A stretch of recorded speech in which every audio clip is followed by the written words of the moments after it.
Welcome back, you beautiful people, to the Real Collective podcast. I am Sean Tasse, joined by my illustrious and often enigmatic co-host, Kyle Miller. Kyle, happy day to you. How is your world?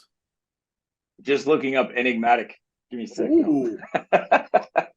And what does it say? I don't know. I'm just kidding. I don't know. I didn't check, but that was a joke. But I still don't know what it means. An enigma is like something like unique and like neat and Oh, all right, cool. I'll take that. Stop right there. That's enough for me. I'm good. Listen, if I'm wrong, feel free to post it in the comments below. All of you, 17 people watching. Especially the guy that hates my notebooks. That's right. I had a buddy of mine tell me, I've got a bunch of teachers who are marking papers right now who are friends, right? And they're like, oh my gosh, I'm working so hard. And a buddy's like, I'm sitting there at the park with two local dads. And one of them, they're both teachers. One of them says to the other, well, you know what you need? You need that magic mind. And I looked over, I'm like, what do you know about magic mind? He's like, whatever I see through your podcast. So keep your eyes peeled for a little bit of a shout out to Magic Mind later on. As always, you can hit that like button, subscribe to the channel, share this with some of your friends if they're interested in this type of conversation. You can also download the buyer or seller guides below, book an appointment with Kyle or I in the calendar links. You can listen to us on Apple Podcasts or Spotify, or if you're watching us on YouTube, then you get to see all of my cool Lego shit. I keep building because that's what I do. I'm a builder, like Bob. How's your world, Kyle? It's about to get really wet here. It's about to rain heavy today. Other than that, Yeah, I've seen that outside for the next few days after all that heat wave. Heat waves driving us right into the rate announcement. Let's just talk about the elephant in the room for a sec. So as we roll back to last podcast, as you said, we both had said there's no rate adjustment coming. That's right. Were both told we were both proven wrong, which is fine. Like that's okay. It's the start of something, which is nice. Yeah. But again, I will warn everybody. Okay, when the Bank of Canada makes a rate announcement, they don't have a big red button that says boop and every rate out there goes. Okay, that doesn't happen. They would control one rate, which is the prime rate. So my mortgage payment's going to go down about $50. So great, because it already went up like 800. So I'm getting there. But it's because I'm on an adjustable rate mortgage. So mine's going to be affected. If you have a fixed, guess what happens with your mortgage right now? Nothing at all. It's not changing. That's what you paid for. You paid for consistency. Congratulations. Nothing wrong with that. People who are in the market for one, or someone who's already approved, is your rate going to change? Depending on the timing of your closing, probably not. Okay. The bond market has not reacted to anything yet.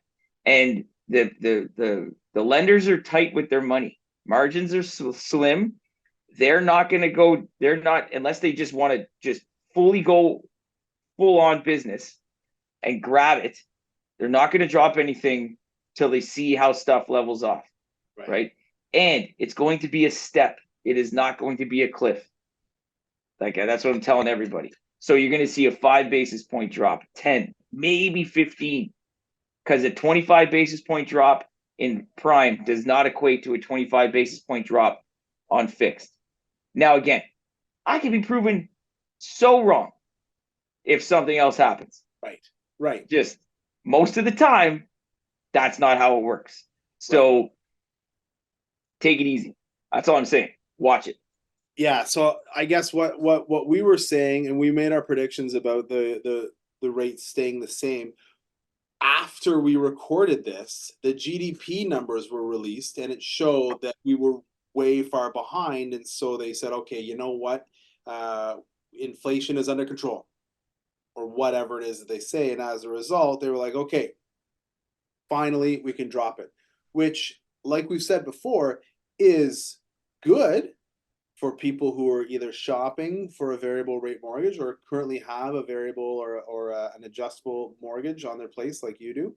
For me, no impact. I just continue to pay my mortgage payments, the end.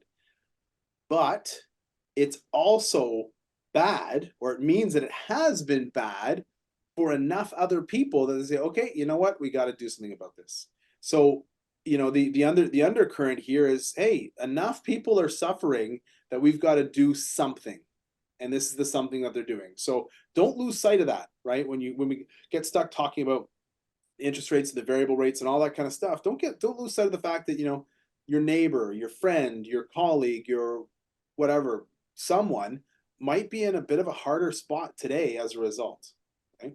There's a chart floating around about how, like, I guess you can spin it however you want, but Canada is slated to lead the way in rate cuts over the next 3 years.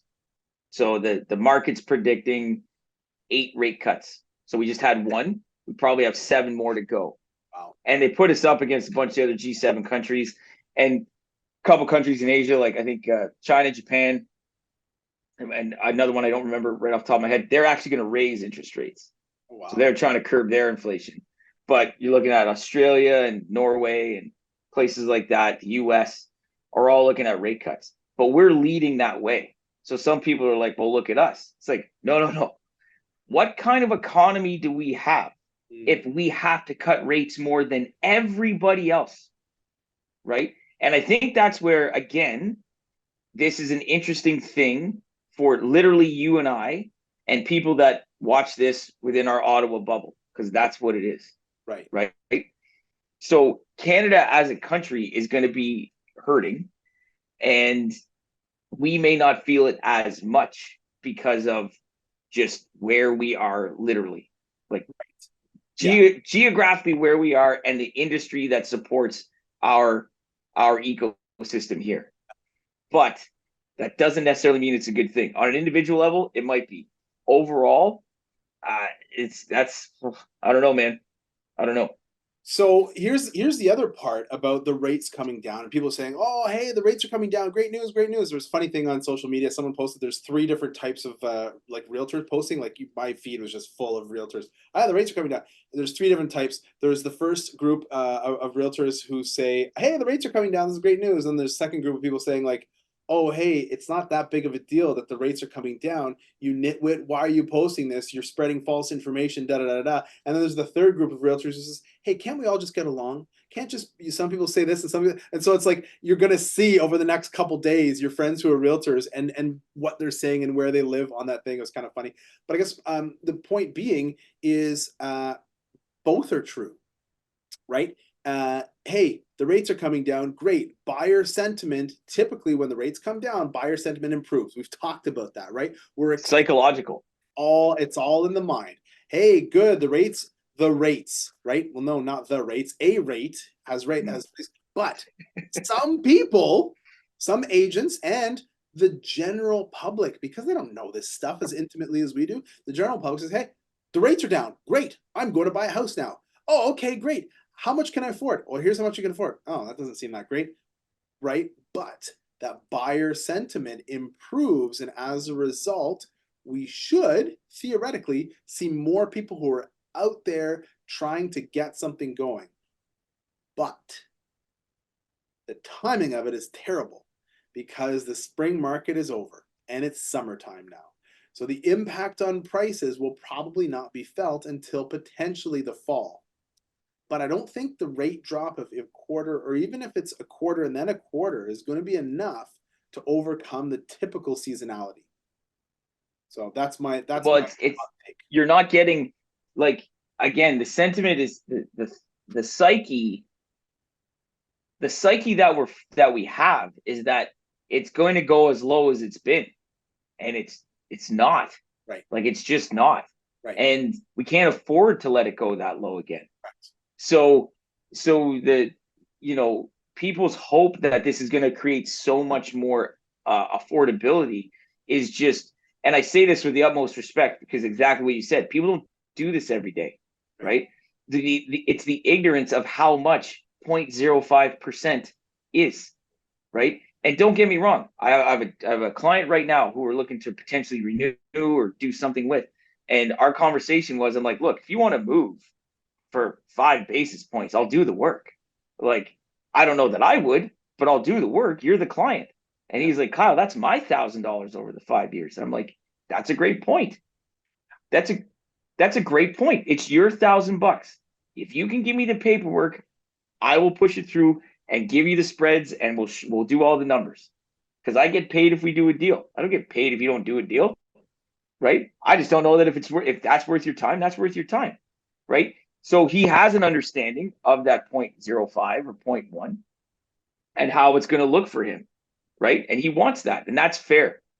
But that's all. The flip side of that is someone going, "Oh, is that it? Yeah, dude, that's it." That's me. Yeah, that's totally me. I'm like, $1,000 over 5 years. Like, Why? I I basically just said that to him, and I didn't mean to do it rudely. I was just right. like, hey man, it's your money. If that's worth your time, I get paid. I'll do it. Whether it's $1,000 to you, or $1 million mortgage, doesn't matter. It's the same amount of work. So we'll just do it. You know. So, but that's the psyche. People need to understand those numbers, and that's what we try to do. Like, I'm not dogging on people for not going out to buy or not getting excited because the rate came down. I'm just the guy that says, but this is the truth though. I Right. still think you should go buy. I still think you should own. Yeah. But I said that 2 weeks ago before the rate came down. So I still believe it. Yeah.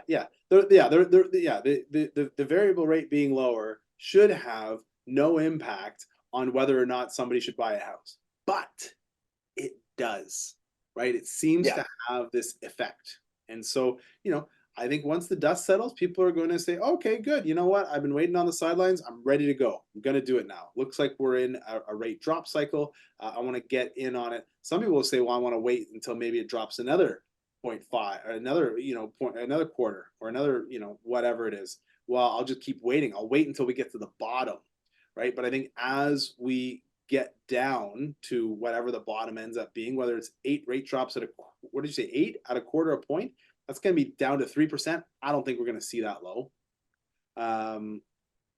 Right? 8, did you say 7 or did you say 8?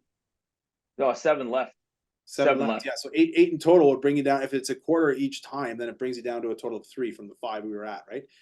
I don't think we get that low. I think we wind up somewhere between 4 and 6. So, and the other thing too to understand, just to be nitpicky, is that's the Bank of Canada's rate. Right. It's 3%. Right.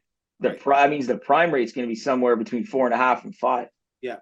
But that also means that if you've got a variable like mine at prime -1, I still have a rate of 3%. Right. So, like, that's a huge change from where I am today. Yeah. Sorry. Yeah. I think. Sorry, you're right. I think you are getting nitpicky. I'm glad you did. I think what I believe will be between 4 and 6 is the prime rate. I think. Yes. I think we'll always live in that space. So if the overnight, that's where we're supposed to be. Right. Is in there. That's normal. Yeah. And I think that's the spot where things seem to sort of work the best, where they chug along the easiest, right? We were way out of that during COVID because we had to be, right? It was the hey, we need to make this continue to work while everybody's just sheltering. We've been out of that. We've been out of that for over a decade. Yeah. The first deal, for one of the first deals I ever did, that was variable. I think we were at I think I was at 3. Oh wow. Prime was at 3%. Yes. Yeah. So it was prime -75. I remember the deal. It's prime -75. Clients went from 6% to 2.25. Paid their mortgage off in like 4 years. Yeah. 4 minutes. Because they kept their payments high, just rock and roll. Yeah, exactly. Just push it. It's absolutely a fun thing to be in, and you got to be at the top of your game, man. You got to have that mind. You got to have that mental sharpness. You got to have that extra little piece that can help you get through all of it, and that's why Kyle and I are big fans of Magic Mind, right? We talked about it at the top of the show. It is the little bottle that could, the little mental elixir in a bottle. It's a one shot. I take it every morning. Goes in well, makes it so I don't need that third coffee in the afternoon. It's great, man. It really has upped my mental clarity game. It really has upped my game of being on point with everything. And I could tell the difference when I was taking it before versus when I'm taking it, when I stopped versus when I'm taking it back again now. What about you?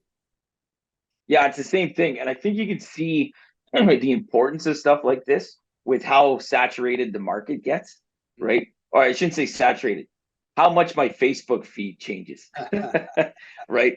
Of just of how many different types of these products are out there, Yeah, and that the competition increased. They know something about what's happening. So yeah, people are changing, people are looking for something different, and getting into that space. And it's been a nice change. It's been a really nice change to not be going for the coffee, to not be going for the Red Bulls, to not be doing anything like that, and just have that even keel, right? As small of a change as it is, it's just nice to have that. It's nice to have that feeling, and nice to have just that part of the routine, and it's good. I like it. Taste wise, it's good. yeah. Sleep better, less stress, less anxiety, more creative, helps your memory. Nootropics, matcha, bunch of mushroom stuff, cordyceps, not the ones that you see on The Last of Us, but the good ones. Connecting everything the way that it should be. It's all good. I big fan. Big fan. Can't say enough about it. Big supporter of the show. So thank you to Magic Mind, and you can, if you'd like to, get your own discounts. You can get up to 48% off if you're getting a subscription, or 20% off for a trial run just by using the code collective20. So you can check the link down below, magicmind.com/collective20 for that 20% off a one-timer, or 48% off a full-on order. And I would suggest you do the full-on order. It's don't cheap out on it. Just do it. Just do it. Get it going. Get your It brain. needs to be in the routine. Absolutely. The longer you take it, the better it is. It needs to be Yeah. in the routine. Yeah. So 2 bottles isn't going to do anything for you. Yeah. Yeah. I keep it fresh, keep it going, keep it going. Just like we'll keep this podcast going. Switching gears, we'll do a little bit of story time. Talk about some, what we're feeling out there, the stories that we're working on. I just met with a seller earlier this morning who is selling her condo, referral from a buddy of mine that I've known for probably 20 years, lives across the hall from this woman. And she said, "Hey, I'm going to sell my house privately." Cool. Good. Go do it. Been trying for a month. No action. So I got the call up, and there were 2 or 3 other agents who were looking to go into chat with that client. But what she said, I walked in, I was wearing the same shirt because it was this morning. So I walked in wearing the shirt. She's like, "Oh, good. Remax." I instantly, boom, I know I'm in good hands. Oh, my best friend used to be a Remax agent. Okay, interesting. And you know what? I competed against people who are the number one this and the number one that, and people who will do it for a lower rate than I will do it for. And all of that, it turned out, yes, I've got more experience than anybody else that she met with, and I charge a higher rate, and she was happy to pay for it. So signed up. You should see her condo coming onto the market probably within the next 2 weeks or so, give or take. And yeah, nice 3-bedroom condo. Whew, super rare to find a 3-bedroom condo, and Seriously. under $400,000. What? Yeah, man. How much Yeah. are the condo fees? 750. You know what though? Condo fees are through the roof these days. Through the roof, the roof. Condo fees across the board have all gone up because cost of everything has gone up, right? So Was there also not a change though a few years ago with the how much liquidity? That's probably the wrong term, but how much they had to have on hand because so many were underfunded for so right. long. That's right. Yeah. Yeah, Yeah. But these guys are good. The condo's in good shape. It's on Prince of Wales Drive, very close to Hogsback. So nice building. Keep your eyes peeled. That'll be probably oh, that two, I three, think I know those ones. 3 weeks. Yeah. Yeah. Yeah. Yeah. Yeah, Anyways, met with nice. her this morning, and I guess that was her point. As the market changes, as the market gets a little bit more tight, as we see more inventory, hiring the right person who prices the property right, who knows what they're doing, who has the experience, who can negotiate on behalf of their seller, is worth money, and that's what we do. That is absolutely that's our bag. So toot toot my own horn. So happy to help, happy to get the tap in from a long-term friend. Like I said, one of my first jobs was working at a cafe with his sister. This is going back to my university days. So yeah, so that'll be exciting, fun times. Another story for you. I got another really good one here for you, but I want Hit to me. I want to take. Oh, I want to take a break and give you a chance. Oh, okay. I'll hit you. You hit me with something cool you got. Uh, Put you on the spot. yeah, seriously. What do we got happening here? What That's do all we got right. happening here? You just had a meeting a minute ago. Just how's that meeting? Oh yeah, that one. It's interesting because it's just interesting to see the dynamic of what's happening right now. And I actually what's happening right now is going to be tenfold through 25 and 26. Ooh, And there was what I mean by that is the fact that you if you watch social media, you follow, the I don't post about it much, but or ever actually, some other brokers, some other agents, there's something like $900 billion worth of mortgages coming due right. between 25 and 26 because of how much refinancing and adjustments were done and purchases were done in 20 and 21. Yeah. And but every single one of those is going to be higher. Yes. And the amount of guidance that is going to be needed to navigate this is going to be wild. And I'm not looking at this saying like oh I can't wait for this to happen because this is just going to be a windfall. It's not, because there's just so many dynamics to it. And I was saying to someone the other day, this will be the first time. This will be the first time for a generation and a half of home buyers and mortgage holders that rates that they're renewing into an interest rate and a new payment higher than what they had before. Like Wow. we've got 15 years of mortgage borrowers who are never, ever had a conversation of, if you do this, your payment's going to go up. Wow. In an environment now where everything's more expensive, salaries have not increased, right? Home Yeah. values have, which will be the saving grace for a lot of people. Right. But when Save you grace for homeowners. homeowners, yeah, sorry, I was talking mortgage borrowers there, right? So that's the biggest shock. So that's what we're rolling through now with people is here's what you can do. You can blindly sign back, right? You can switch to a new lender and that'll do XYZ. And or the only way, the mathematically, the only way your payment goes down is to have an absolutely ridiculous lump sum payment that the vast majority of people do not have, Or or you're going to refinance and push your amortization out. 50-year AM. Wait for it. 50-year AM. Someone told me that there is a program out now that has a 50-year AM. Commercial. It's commercial. It's commercial Blow for it. your, yeah. It's CMHC backed commercial multi unit, not Wow. commercial multi unit. Wait until that happens, because now you're just stuck. You just that's all you get. You want to live in your house for the rest of your life, you can pay for it too. Well, I mean, again, yes, but it's a combination of price increase.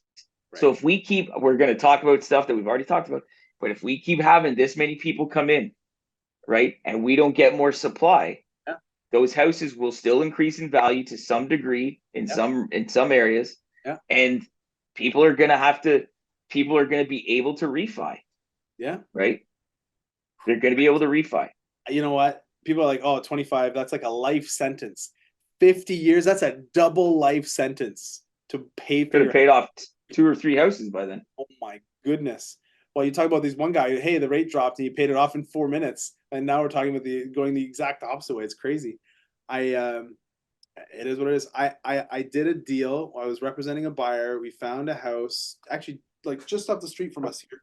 Our neighborhood where my office is, residential, is not that great. There's not a lot of really beautiful homes in this area. It's a bunch of pretty dodgy houses, a bunch of rentals and stuff like that, which whatever, it is what it is. There's some nicer stuff, but it's 50-50. Anyways, found a house. It was listed on the market for 489,900. And I was like, well, that's a little overpriced. And I was in the office. This is last week on whatever it was, Tuesday. at the office meeting. I spoke with the agent and she said, "Oh, I've got this place for sale." I'm like, "Oh yeah, I noticed that." She's like, "Oh, I think we're going to drop the price down to 450." I'm like, "I think you might have to drop it down to 400." She's like, "Well, you know what? Bring me an offer. Maybe we will." I'm like, "Ooh, okay, all right. You're talking about language." So I reached out to my client. I'm like, "Hey, they're dropping this place down to 450, but I think you might be able to buy it for 400." So like, "Oh, okay." It's an end unit townhouse, 2 bedrooms. On the main floor, there's a kitchen, living room, dining room. The basement is a bit of a low ceiling. Okay, whatever. So I bring him through. Yep, I bring him through. And just a little bit more about the house. It is terrible. It is beat up. It has a tree trunk that's growing into the side of the foundation of the house. I mean, they cut the tree down, but like it's still there. A piece of wood is still like big piece of big tree trunk.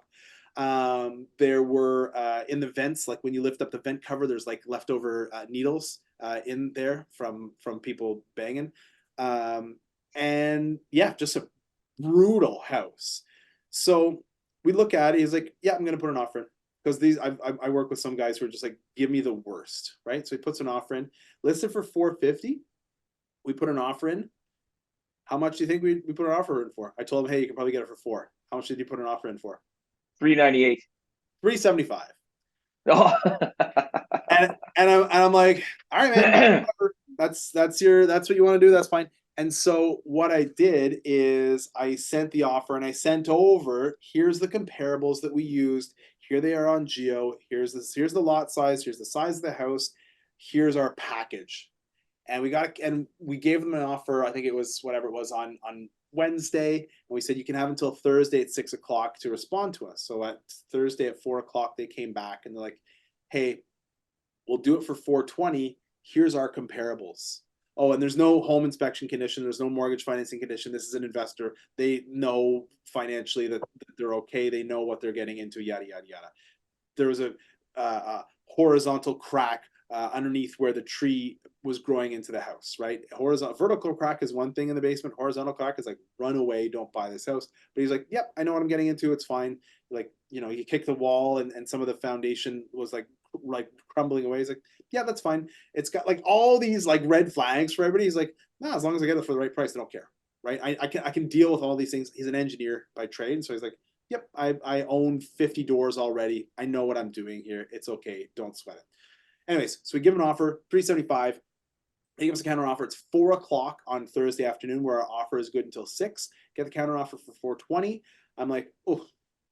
And so I send an email back to the listing agent. And I say, "Look, just to be clear, our offer is 375. You use these 2 places as your comparables. They're in better neighborhoods. So if you're to prorate those houses for this neighborhood, they would actually not be worth 500 or 450. They would be worth 400 and 350 because those neighborhoods grab a higher price. Here's what we used: this one for this price, this one for this price, this one for this price. Based on all that, we think 375 is actually a really strong number considering the condition that the house is in. And we're looking at some of these other comparables as being single detached houses. We're an end unit townhouse, right?" So I said, "I don't think these folks will come back to the table. I don't think that they will negotiate. I think they are, here's 375. It's unconditional, sign here and you're done, or no, thank you." I said, "It's kind of a take it or leave it deal." I wrote a big long email about it. And I said, "It is in such bad shape," telling her all the stuff that you said. And so, you know what? That was 4 o'clock. About 5:15, I got an email. I got a text message. "Your email, Sean, was perfectly worded. Thank you very much. Here's your accepted offer, 375. Ah, there it is. I could have done that by myself. Yeah, that's right. That's right.